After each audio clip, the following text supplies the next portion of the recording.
आपको MP board का most important chapter कराने जा रहा हूँ, जिसमें से 100% एक या दो क्वेश्चन अवश्य आते हैं। 100% एक या दो या तीन क्वेश्चन भी हो सकते हैं। इम्पोर्टेंट चैप्टर है कि इसमें से जो क्वेश्चन आते हैं वो हमेशा आते रहेंगे और आते रहते हैं। एमपी बोर्ड का मोस्ट इम्पोर्टेंट चैप्टर है कि आपको ये क्लियर हो जाएगा तो आपके 2 मार्क्स यहाँ से क्लियर हो जाएंगे। वो भी क्वेश्चन पूछे जाते हैं वो आपके एमसीक्यू में ही पूछे जाते हैं। अब देखोगे इस चैप्टर का नाम है हिंदी के प्रमुख महाकाव्य। देखो भारत में क्या है, जो महाकाव्य लिखे गए तो मैं आपको पता होगा जो सबसे पहला महाकाव्य था वो था महाभारत। महाभारत महर्षि वेदव्यास के द्वारा लिखा गया। लेकिन जो दूसरा महाकाव्य था वो था आपका रामायण। रामायण वाल्मीकि के द्वारा लिखा गया। लेकिन उसके बाद जो हिंदी के प्रमुख महाकाव्य आते हैं वो हैं, तो आपसे पहला क्वेश्चन पूछा जाता है कि हिंदी का प्रमुख महाकाव्य यानी पहला महाकाव्य कौन सा है। तो हिंदी का जो पहला महाकाव्य है वो है पृथ्वीराज रासो। पृथ्वीराज रासो आपने सुना होगा पृथ्वीराज चौहान के बारे में, तो उन्हीं के ऊपर यह महाकाव्य लिखा हुआ था।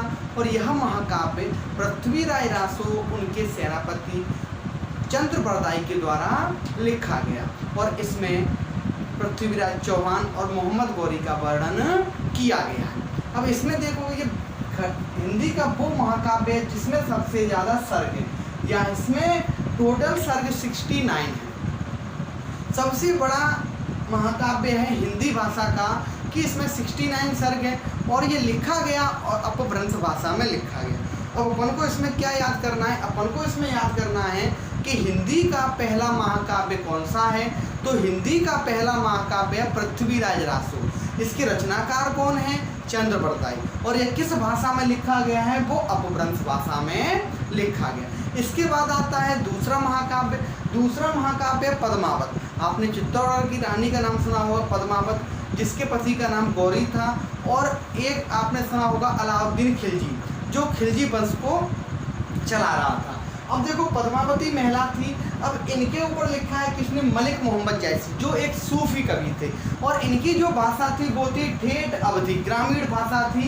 ठेठ अवधी, ग्रामीण अवधी कहा जाता है। तो याद रखना मलिक मोहम्मद जैसी ने कौन सा लिखा, पद्मावत। इसके बाद आते हैं रामचरितमानस। भारत में सबसे ज़्यादा गाए जाने वाला महाकाव्य रामचरितमानस। भारत में ही नहीं विश्व में भी कई भाषाओं में यह लिख चुका है रामचरितमानस। रामचरितमानस भारत का ऐसा महाकाव्य है जो सबसे फेमस है, क्योंकि इसमें जो 7 सर्ग दिए गए हैं। महाकाव्य को प्रसिद्ध होने के लिए कम से कम 8 अध्यायों का होना जरूरी है।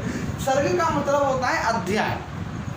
तो महाकाव्य में जो अध्याय हैं वो कुल 7 अध्याय दिए गए हैं। इसमें जो तुलसीदास थे उन्होंने एक अध्याय छुपा लिया, वो था लवकुश कांड। क्यों छुपा लिया, क्यों उन्होंने लिखा कि मैं भगवान राम के प्रति कभी भी बुराई का वर्णन नहीं कर सकता, क्योंकि मैं उनसे बहुत प्रेम करता हूँ। और तुलसीदास एक सगुण शाखा के कवि थे। तो इनका महाकाव्य इतना फेमस हुआ कि रामचरितमानस तुलसीदास के द्वारा लिखा गया।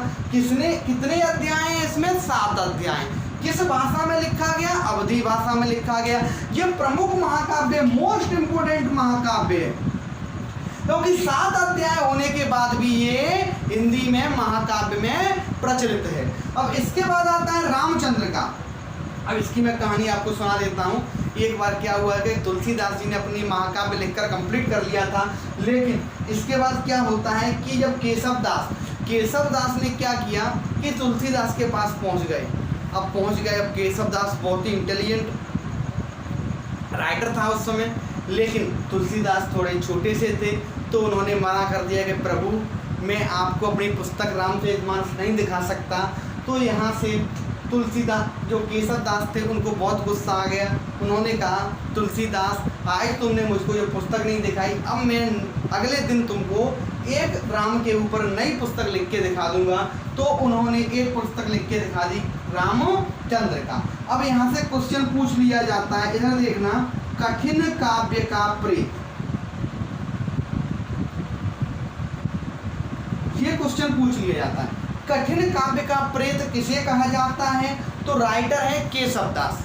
किस पुस्तक को कहा जाता है, तो पुस्तक है रामचंद्र का। रामचंद्र का पुस्तक को कठिन काव्य का प्रेत कहा जाता है। और किस राइटर के द्वारा, केशव दास। ये कहते हैं कि मेरे घर के ओरछा के रहने वाले थे कि मेरे घर के नौकर भी संस्कृत बोलते हैं, तुलसीदास आपकी क्या औकात है। अब देखोगे प्रिय प्रवास, प्रिय प्रवास हिंदी का खड़ी बोली का प्रथम महाकाव्य। अब अगर आपसे यहाँ से क्वेश्चन पूछा जाएगा कि हिंदी का खड़ी बोली का प्रथम महाकाव्य कौन सा है, तो खड़ी बोली का प्रथम महाकाव्य प्रिय प्रवास किसके द्वारा लिखा गया, अयोध्या सिंह हरिऔध के द्वारा लिखा गया, जिसमें राधा कृष्ण और यशोदा का वर्णन किया गया है। इसके बाद आता है साकेत, साकेत मैत्री गुप्त के द्वारा रचित महाकाव्य है जो उर्मिला का वर्णन करता है, उर्मिला का वर्णन करता है इसमें। अब इसके बाद आता है कामायनी, कामायनी जो महाकाव्य लिखा गया वो जयशंकर प्रसाद के द्वारा लिखा गया। यहाँ से जितने भी महाकाव्य लिखे गए वो सभी किस भाषा के थे, खड़ी बोली के। लेकिन रामचंद्र का जो लिखी गई वो किस भाषा में लिखी गई, ब्रज भाषा। जो मोस्ट इम्पोर्टेंट क्वेश्चन है जो एमपी बोर्ड में हर साल पूछे जाते हैं और हर साल यह मोस्ट, इसमें से 2 या 3 नंबर का क्वेश्चन अवश्य एमसीक्यू में पूछ लिया ही जाता है।